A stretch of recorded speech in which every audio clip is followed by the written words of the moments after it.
정말 우리 교회가 이런 교회가 되기를 소망합니다. 정말 우리 찬양대가 고백했던 그런 교회, 정말 하나님을 기쁘시게 하는 그런 교회가 또한 될 줄로 믿습니다. 오늘은 터닝 포인트라는 제목으로 함께 말씀을 나눠봅니다. 우리말로 하면 변곡점, 변환점 이렇게 이야기할 수 있을 텐데요.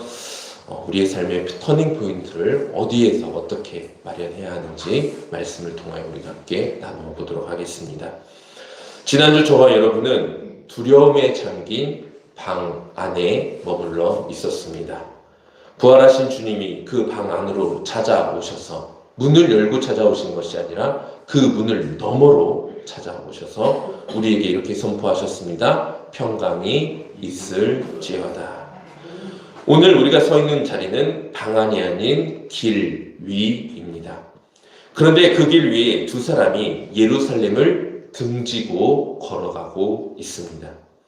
이 두 사람은 오늘 본문이 끝날 때쯤에 인생의 방향이 완전히 뒤바뀌는 터닝 포인트를 경험하게 됩니다. 누가복음 24장 13절과 14절 우리 함께 같이 보도록 하겠습니다. 누가복음 오늘 본문 13절과 14절의 말씀 같이 읽어볼까요? 그날에 그들 중 둘이 예루살렘에서 25리 되는 엠마오라 하는 마을로 가면서 이 모든 된 일을 서로 이야기하더라. 아멘. 여기 보면 그날이라고 시작을 하고 있습니다. 이 그날이 어떤 날이냐? 바로 부활 당일입니다. 부활절 날, 예수님께서 부활하신 날, 그들은 엠마오라 하는 예루살렘에서 한 25리쯤 되는 그 마을로 가고 있었습니다. 그날 아침에 여인들은 빈 무덤의 소식을 전했다라고 본문은 분명하게 설명하고 있습니다. 그리고 또 그가 살아나셨다라는 소식이 그들에게 전달되었다라는 것도 그들은 다 들었습니다. 그런데 이 두 제자는 예루살렘을 떠나고 있습니다. 구원의 사건이 일어난 예루살렘을 등지고 엠마오라 하는 마을로 가고 있는 것입니다. 왜 그렇습니까? 19절에서 21절에 보면 글로바라 하는 제자가 이렇게 고백하고 있습니다. 나사렛 예수의 이르니 그는 하나님과 모든 백성 앞에서 말과 일에 능하신 선지자이거늘 우리 대제사장들과 관리들이 사형 판결에 넘겨주어 십자가에 못 박았느니라. 우리는 이 사람이 이스라엘을 속량할 자라고 바라노라. 이 일이 된 지가 사흘째요 라고 말하고 있습니다. 여기 글로바가 말한 바라노라, 우리가 이렇게 바랬었다 라고 말하고 있는 이 원어를 보면은요, 시제가 계속 바라보고 있었다라는 시제를 사용하고 있습니다. 즉 과거형입니다. 바라보았었는데 이제는 바라볼 소망이 없다라는 것입니다. 자신들이 바라고 있었던 소망이 이제는 이미 끊어졌습니다 라는 고백입니다. 소망이 과거가 되어버렸습니다. 원래 소망은 미래에 일어날 일들을 바라봐야 될 일인데 그 소망이 과거의 사건으로 바뀌어 버린 것입니다. 그들의 소망은 십자가 사건에서 멈추어 버렸습니다. 15절에서 16절도 다시 한번 보겠습니다. 15절에서 16절에 보면은요, 예수께서 가까이 이르러 그들과 동행하시나 그들의 눈이 가리어져서 그인 줄 알아보지 못하거늘 이라고 말씀합니다. 지금 바로 옆에서 이들과 함께 동행하고 있습니다. 함께 길을 걷고 있습니다. 누가요? 예수님이요. 이 두 제자와 함께 길을 걷고 있습니다. 그런데 그들의 눈이 가리어져서 그가 예수님인 것을 알아보지 못하고 있는 것입니다. 여기 눈이 가리어져서라는 이 원어도 살펴보면 수동태로 되어 있습니다. 무슨 말입니까? 누군가가 그들의 눈을 가려놓은 것입니다. 누가 가려놓았습니까? 하나님이 그들이 예수님이신 줄을 알아보지 못하도록 눈을 가려놓았던 것입니다. 하나님이 왜 눈을 가리셨을까요? 그것은 그들이 진정으로 보아야 할 것을 보여주기 위함이었습니다. 보아야 할 것을 보지 못하고 보이는 것조차 제대로 보지 못하는 이러한 모습은 엠마오를 향해 걷고 있는 두 제자의 모습만이 아닙니다. 우리는 매주 예배의 자리에 찾아옵니다. 저와 여러분이 오늘 주일 예배 자리에 함께 모여 하나님 앞에 예배를 드리고 있습니다. 주일마다 찬송하고 기도하고 말씀을 듣습니다. 부활의 소식은 우리에게도 이미 충분히 전해져 있습니다. 그런데 때때로 예배를 마치고 돌아가는 우리의 발걸음이 엠마오를 향한 그 발걸음과 닮아 있을 때가 있다라는 사실입니다. 이 두 제자가 가지고 있었던 지식은 결코 적은 지식이 아니었습니다. 오늘 본문에 보면 이 두 사람을 향하여 제자라는 표현을 사용하고 있습니다. 즉 예수님이 공생의 기간 동안 예수님이 하셨던 말씀을 들었던 사람이고 예수님이 행하셨던 기적을 보았던 사람이고 예수님의 놀랍고 크신 그 구원의 소식을 들었던 인물들입니다. 그런데 이 사람들이 가지고 있는 정보만으로 부활의 주님을 온전히 바라보지 못했다라는 사실입니다. 그들이 많은 지식을 알고 있고 이성적으로 주님에 대한 많은 것들을 지식적으로 깨달았지만 이들이 그럼에도 불구하고 슬픈 빛을 띠고 예루살렘을 떠나 엠마오를 향하여 걸어가고 있었습니다. 우리의 삶도 비슷한 경우가 너무나 많이 있습니다. 새벽마다 하나님의 말씀을 우리는 듣고 있습니다. 오랜 기간 동안 예배를 드립니다. 넘치는 설교의 홍수 속에서 요즘 TV만 틀면, 유튜브만 틀면 수많은 설교가 쏟아져 나와서 그 설교를 듣고 보고 있습니다. 하나님에 대한 정보는 넘쳐 흐릅니다. 그런데 그 정보가, 그 말씀이 우리의 삶에 터닝 포인트를 만들어내지 못할 때가 너무나 많이 있다라는 사실입니다. 예배를 마치고 돌아가면서 여전히 동일한 두려움이 해결되지 않는 경험이 우리에게 한 번쯤은 있었을 것입니다.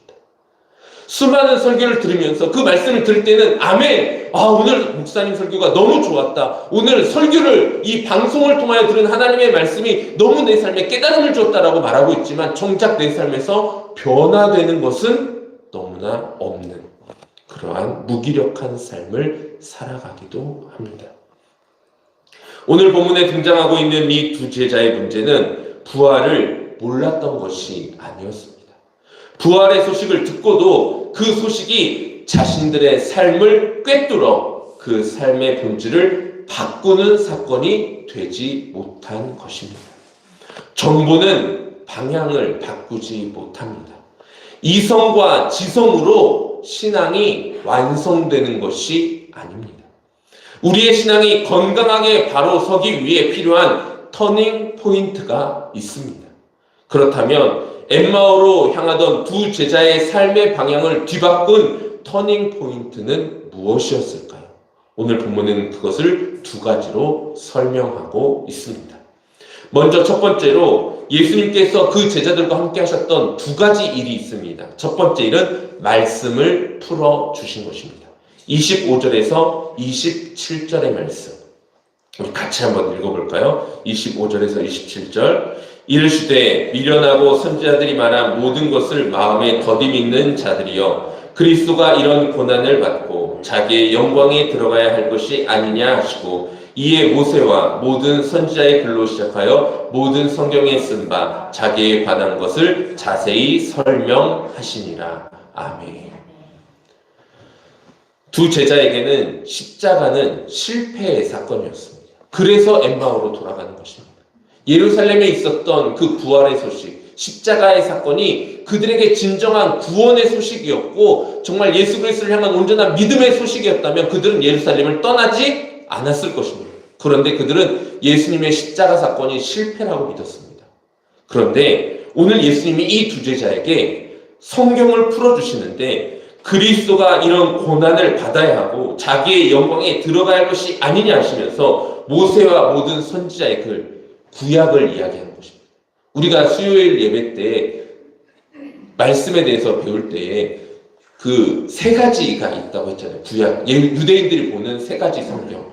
모세의 율법인 토라, 그리고 모든 선지자의 글인 예언서. 이게 성경을 말하고 있는 것입니다. 그리고 이 당시까지만 하더라도 시편과 잠언, 그러니까 우리가 보고 있는 이 지혜 서신들은 성경에 완전히 포함되지 않았던, 구약에 완전히 포함되지 않았던 시기입니다. 그래서 지금 예수님이 말하고 있는 이 모세와 모든 선지자의 글은 구약 성경을 말하고 있는 것입니다.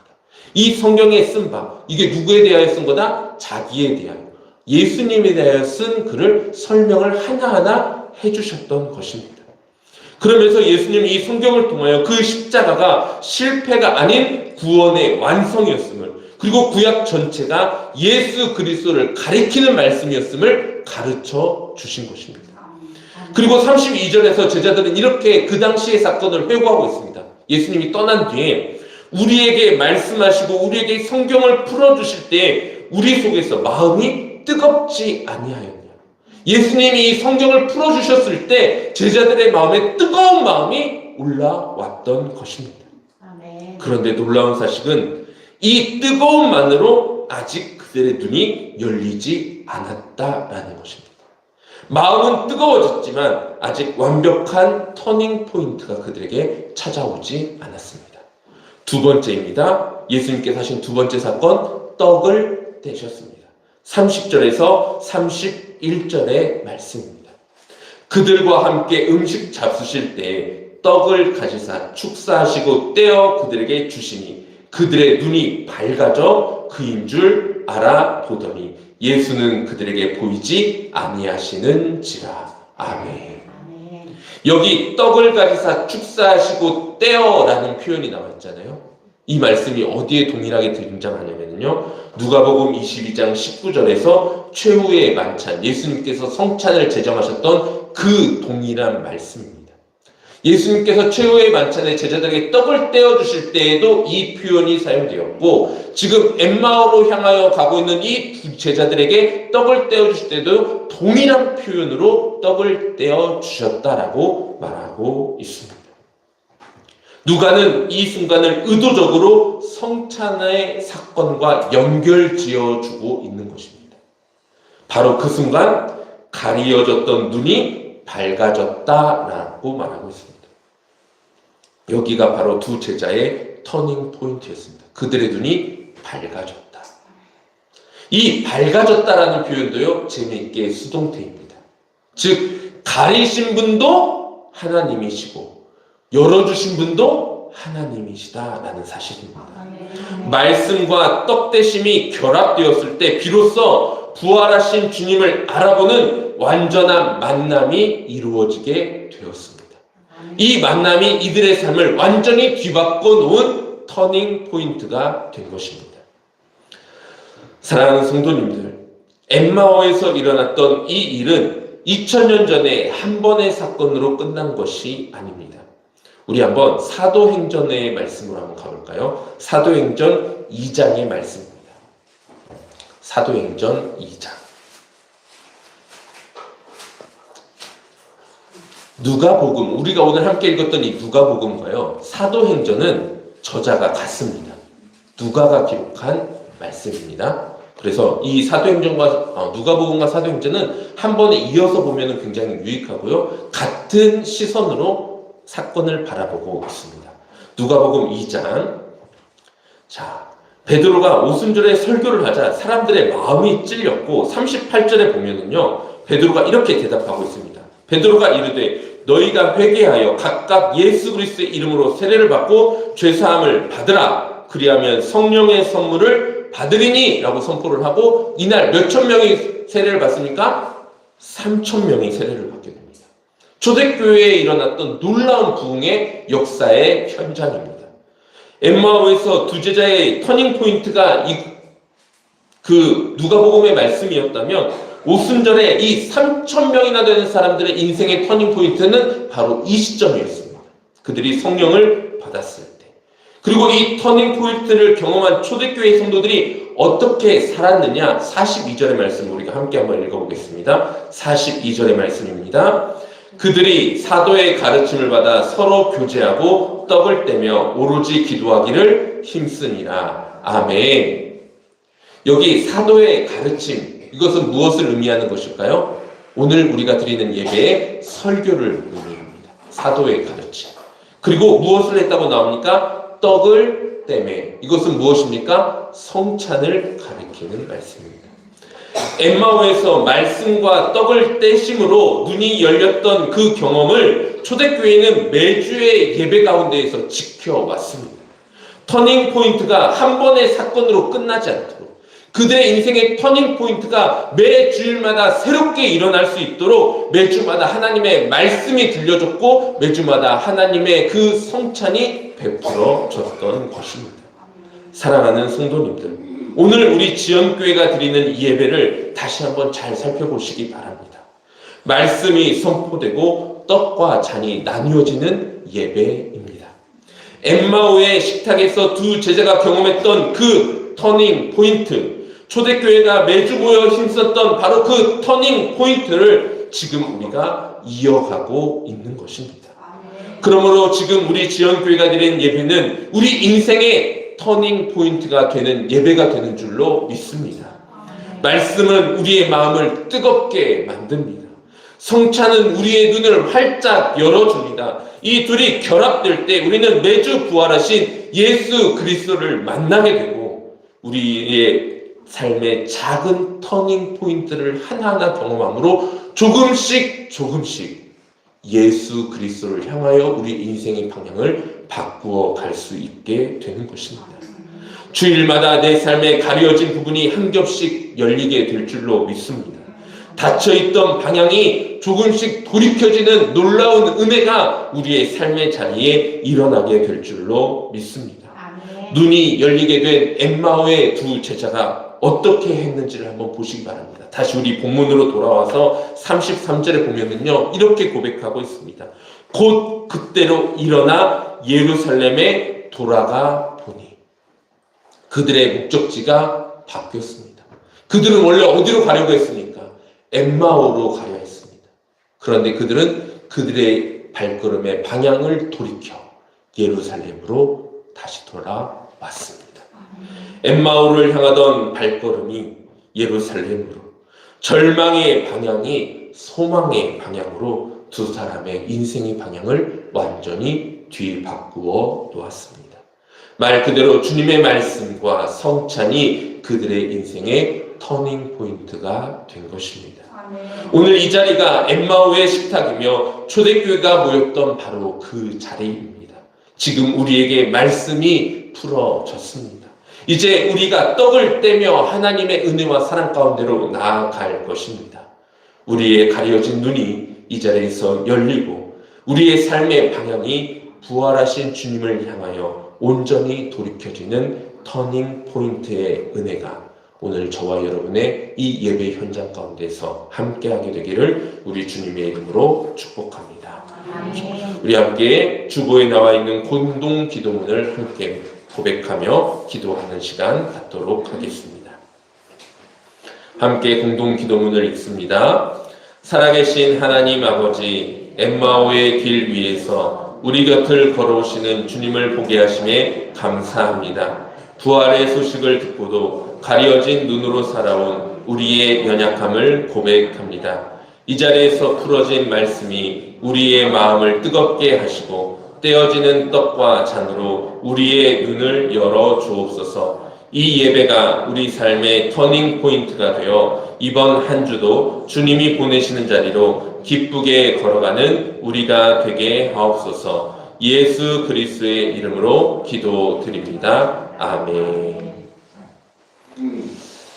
이 시간에 성찬 전에 잠시 여러분들께 고백의 말씀을 드립니다. 성찬은 우리가 들은 말씀과 우리가 살아야 할 삶의 일치를 위한 예식이며 예수 그리스도의 몸과 피를 나눔으로 우리 공동체가 하나가 되는 역할을 하는 예식입니다. 여러분 앞에 솔직하게 고백드립니다. 저는 그동안 우리의 성찬이 예수 그리스도의 몸과 피를 받는 하나 된 공동체가 되기 위한 중요한 역할임을 알면서도 관계의 불편함, 우리 지연 공동체의 하나됨을 위한 최선의 노력을 다하지 못하였음을 고백드립니다. 저 자신이 하나된 공동체로 나아가는데 걸림돌이 되었음을 여러분 앞에 고백드리며 하나님과 여러분 앞에 회개합니다. 오늘 우리가 나누는 이 성찬을 통해 다시 한번 주님 안에서 누리는 진정한 친밀감을 회복할 수 있는 지영교회가 되도록 기도하는 마음으로 이 성찬에 함께 참여해 주시기 바랍니다. 다 함께 일어나 성찬에 참여하도록 하겠습니다.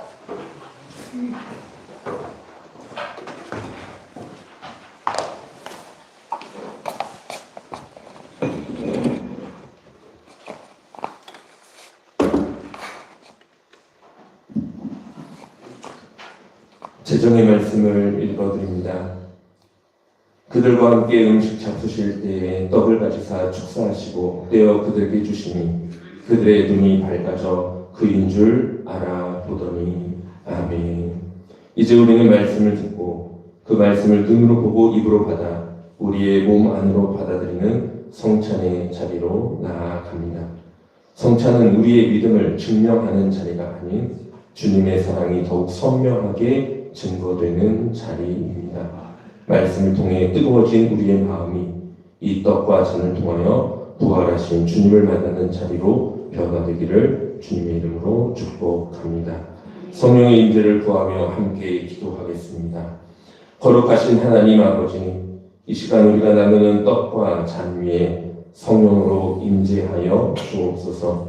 이 성찬을 통하여 우리가 예수 그리스도의 몸과 피에 참여함으로 우리의 가려진 눈을 밝게 열어주시고 우리의 몸과 마음이 주님과 온전히 하나 되게 하여 주옵소서.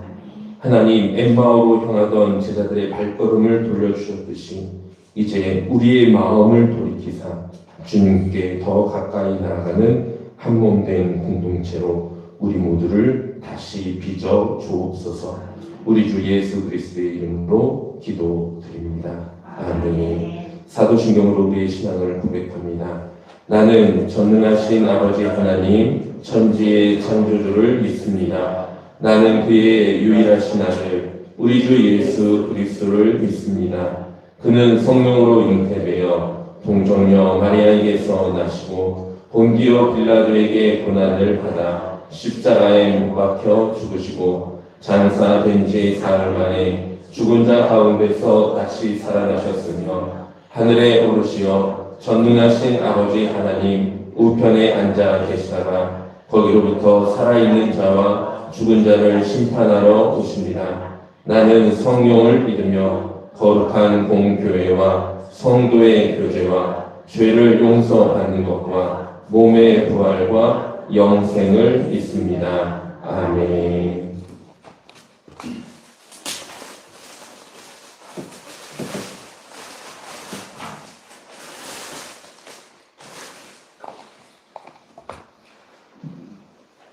주 예수 그리스도께서 잡히시던 날 밤 떡을 가지사 축사하시고 떼어 주셨습니다.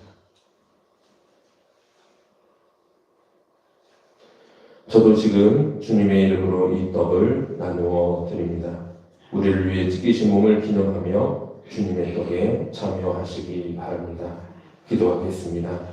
사랑의 주님, 엠마오에서 떡을 떼어 제자들의 눈을 열어주셨듯이 이 떡을 통해 우리의 닫힌 눈을 열어 주옵소서. 생명의 떡 되신 예수 그리스도의 이름으로 기도합니다. 아멘. 우리를 한 몸 되게 하시는 떡을 받기 위하여 앞으로 나오시기 바랍니다.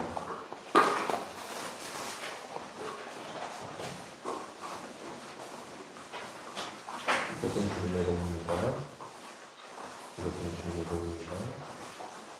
이것은 주님의 몸입니다. 이것은 주님의 몸입니다. 이것은 주님의 몸입니다. 이것은 주님의 몸입니다. 이것은 주님의 몸입니다.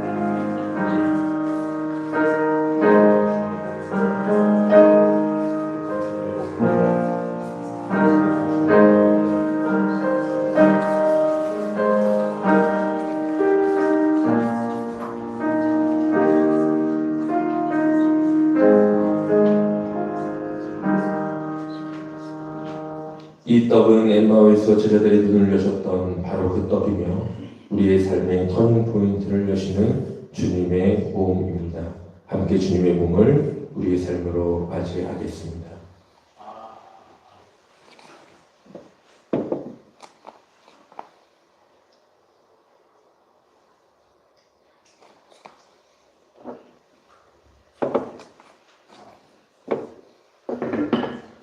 식후에 주께서 잔을 가지사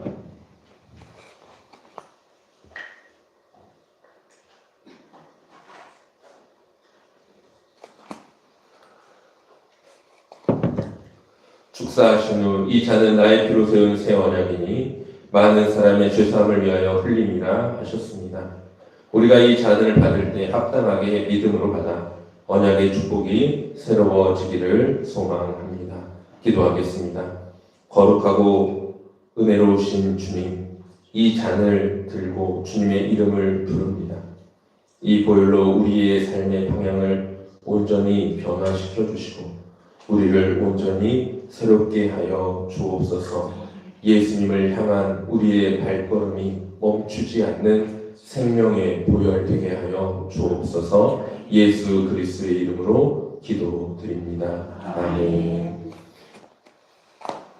우리의 생명의 능력 되시는 주님의 보혈을 받기 위하여 앞으로 나오시기 바랍니다.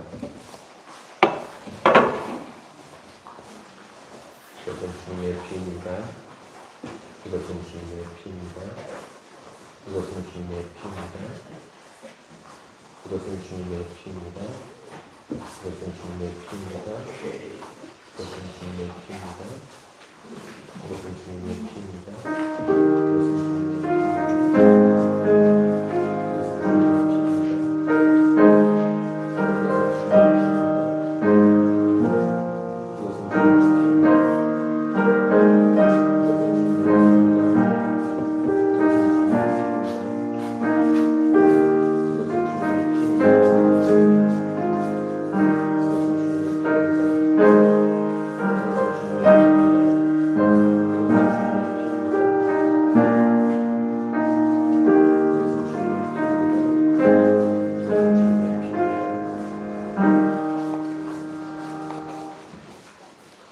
이 잔은 가려진 눈을 여시고 끊어진 소망을 다시 살리게 하신 살아있는 주님의 보혈입니다. 주님의 보혈을 우리의 삶으로 맞이합니다.